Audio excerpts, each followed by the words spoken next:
Hello, it's me, Dr. Catherine Toomer, and it is Dr. Toomer Talks on Tuesday. And thank you for joining. If you're here, say hello. If you are watching this later, put hashtag replay. And you got me all to myself today. So that's what we're going to be doing, talking about a few things. And I've been getting a lot of messages and a lot of uh, videos of Oprah recently, of her talking about the anti-shaming within weight, or weight shaming and obesity shaming. And for anyone who's been following me for any amount of time knows that I am an avid anti-shamer. That is something that I have been very adamant about from the beginning.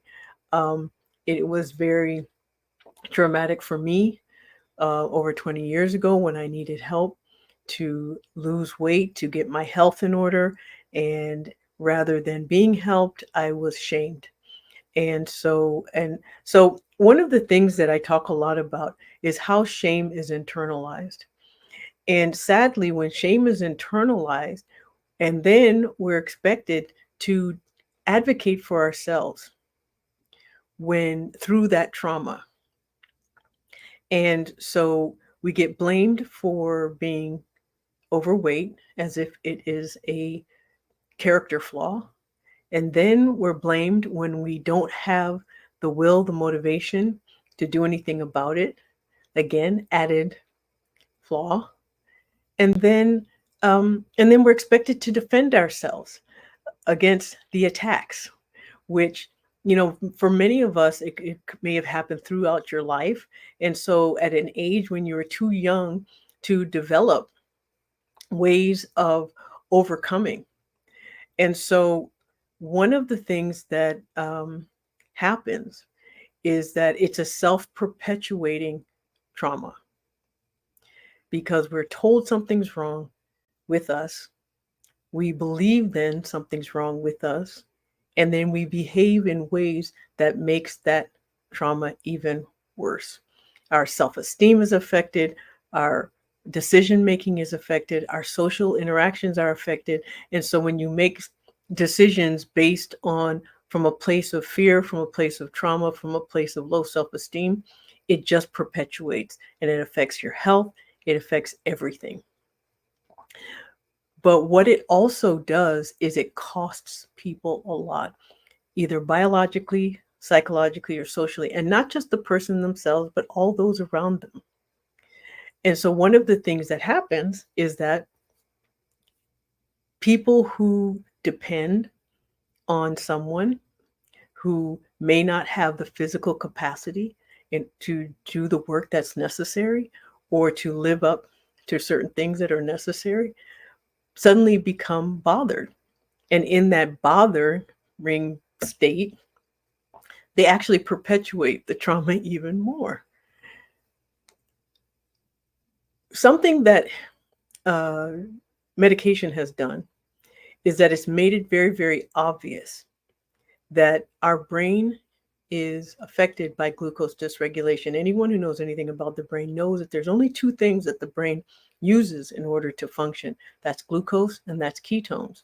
And glucose, when it's dysregulated, that means every part of your brain is not getting the energy that it needs to function properly. And so anything that's not functioning properly is dysfunctioning.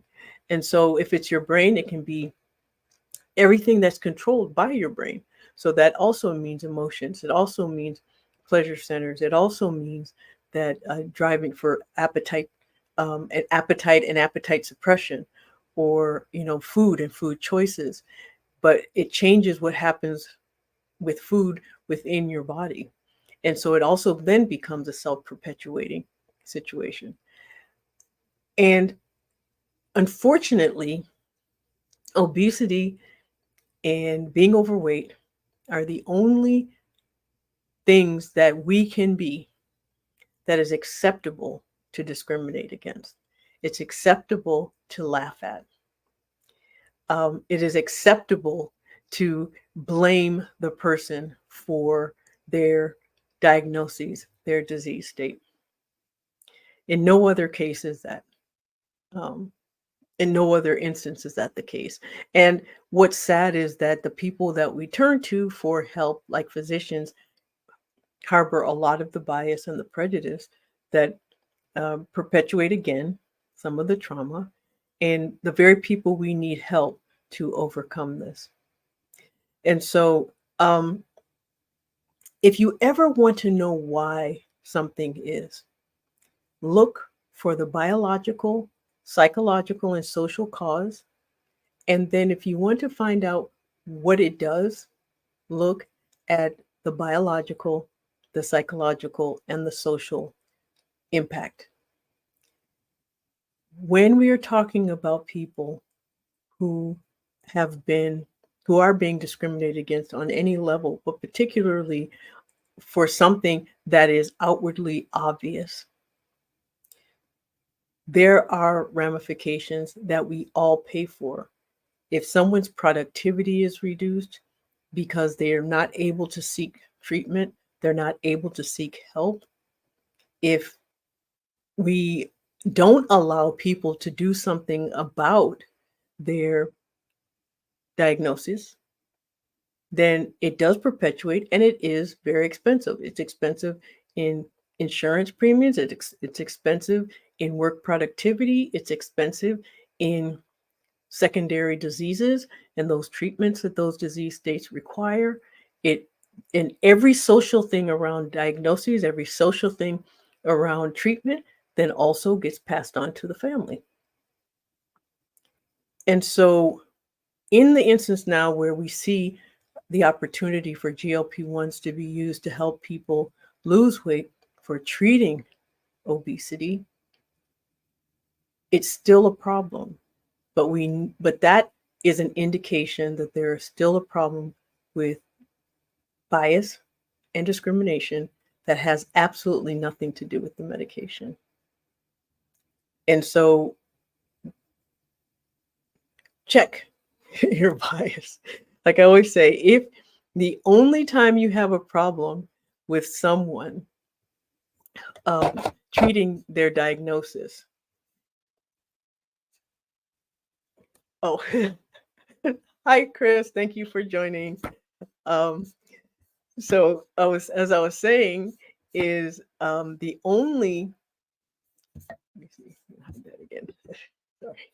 If ever you have a problem with someone treating their disease and that disease is obesity, that's pretty good indication that you have some prejudice and some bias that probably needs to be checked.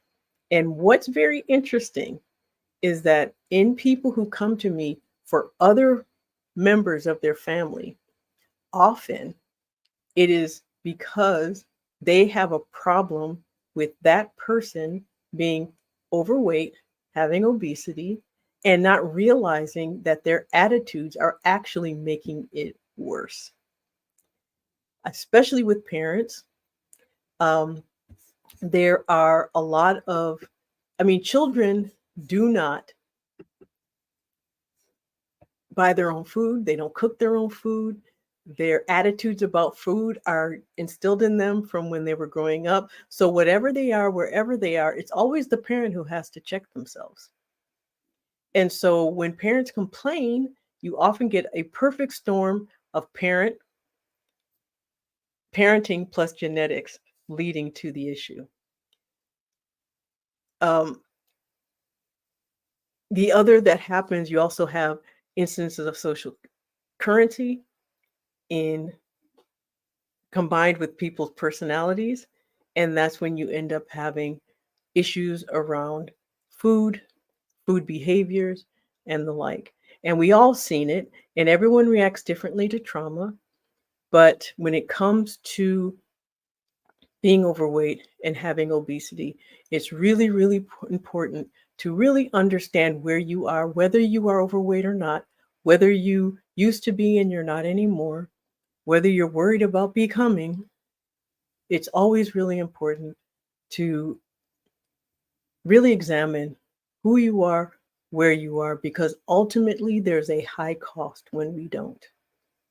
So I am Dr. Catherine Toomer. I'm stepping off my soapbox.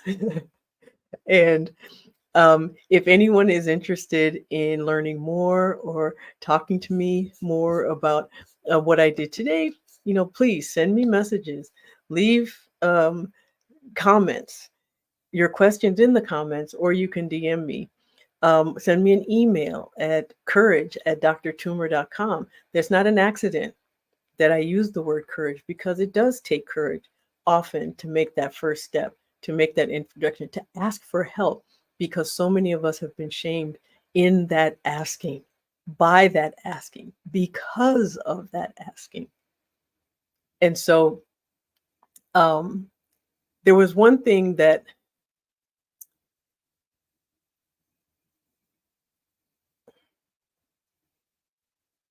there was something that I thought about earlier, and I just paused and blinked a little bit.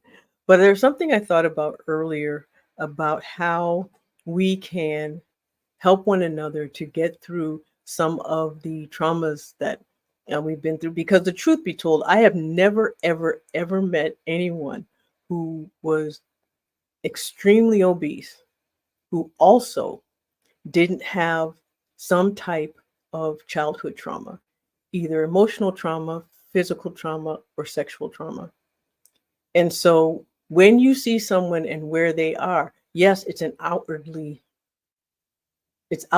obvious, but for everyone it's not.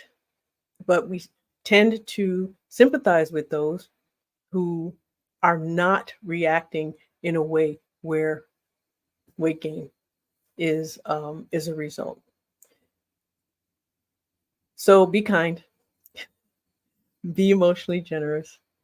And again, if you ever want to know why something is, look for the biological, psychological, and social reasons.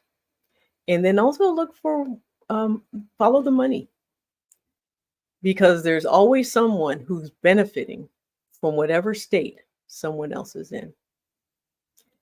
And if you ever want to know what the causes are, well, there's always there's a cause, but there's also an impact.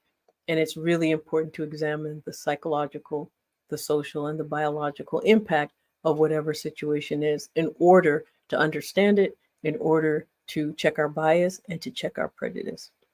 So again, I'm Dr. Catherine Toomer, stepping off my soapbox. And thank you for joining me for my Tuesday talks. And hopefully we'll be here next week. I'll have guests when I can, and I'll be me when I can't. So thank you for joining me, and I will see you next week. And thank you, Paige, for joining me this evening. Chris, you're always here, and I appreciate it so, so much. And I apologize for last week because I didn't have one last week, and I had no way of letting YouTube followers know, but I'll figure it out. All right. Good night.